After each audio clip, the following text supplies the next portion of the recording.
Iran की ओर से जो कार्रवाई होगी, मुझे लग रहा है कि वो अभी खतरा नहीं है जिस प्रकार का हम ये खतरा महसूस कर रहे थे। लेकिन इसराइल और ईरान का जो कॉन्फ्लिक्ट है, ये तो बहुत पुराना कॉन्फ्लिक्ट है, चलता रहेगा, ये रुकने वाला नहीं है। अभी बस ये है, आपको देखना ये होगा कि भाई जो आपका हमास के ऊपर एक्शन लिया जा रहा है, हिजबुल्लाह पे जो एक्शन लिया जा रहा है, वो कितने दिन लंबा चलता है और इसराइल इस पूरे एक्शन में कितना कामयाब होता है।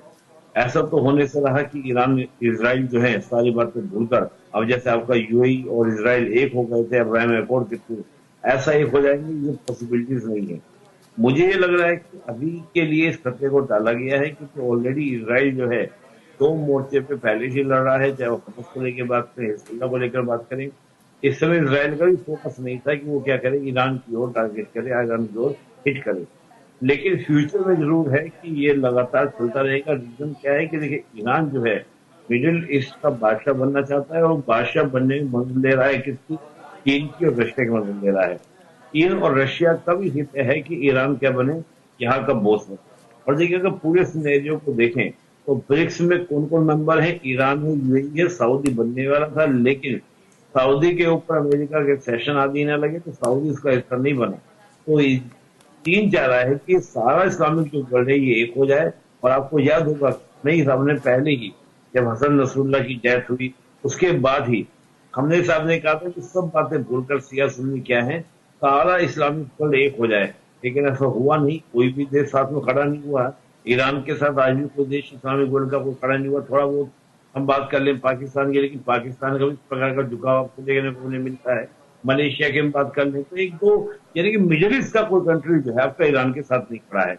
तो बात यह है कि जब ईरान के उस पोस्ट का कोई मैटर नहीं बना, तो उसको तो दिखता है कि सऊदी हो, यूएई हो, ये सारे देश जो हैं कहीं ना कहीं नियर बाई हैं अमेरिका के, और अमेरिका के नियर बाई मतलब इसराइल। और ईरान और सऊदी के बीच में, ईरान और इसराइल के बीच में ये कॉन्फ्लिक्ट जो चलता रहेगा। ईरान अपने प्रॉक्सीज को बढ़ावा देगा, उसको इंक्रीज करेगा, उसको हेल्प करेगा। इसराइल का भी एक फोकस क्या है कि अपने दोनों जो बॉर्डर हैं, चाहे वो सदर्न बॉर्डर हो या नदर्न बॉर्डर हो, यहाँ पर सैनिटाइज किया जाए, अपने लोगों को सेटल किया जाए। क्योंकि एक लंबे वॉर चलते हुए इसराइल भी कहीं ना कहीं एक थकान महसूस होती है किसी भी देश को।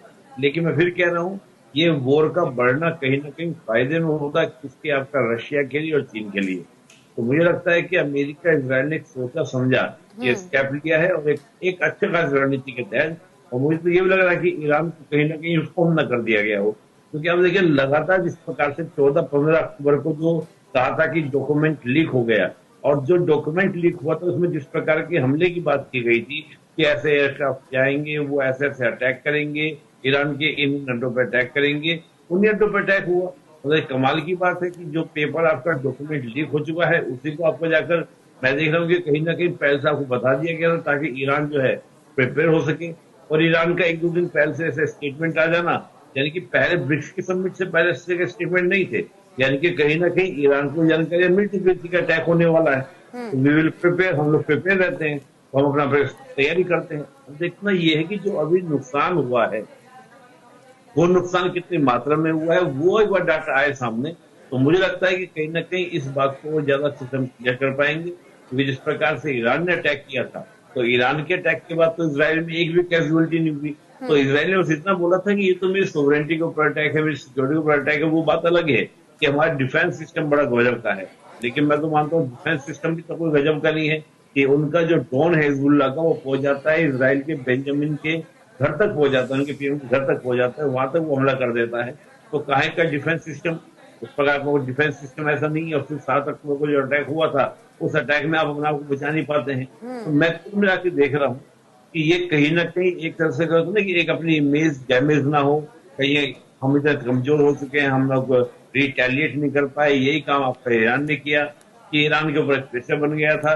और कहीं ना कहीं मुझे लगता है कि जो पब्लिक का प्रेशर होता है, तो इसराइल भी उस प्रेशर को फील कर रहा था कि ईरान ने दो बार आपको अप्रैल में, फिर 1 अक्टूबर अटैक किया, बदले में इसराइल कुछ कर नहीं पाया। तो वो जो प्रेशर था, उस प्रेशर को रिलीज करने के लिए ये एक प्रीसियस अटैक किया गया है। ठीक है, बीएन झा जी आपके पास आना चाहूंगी और आखिरी सवाल मेरा आपसे ही होगा। देखिए, जिस तरह से अमेरिका इसराइल का लगातार सपोर्ट कर रहा है, तो क्या ये समझा जाए कि मिडिल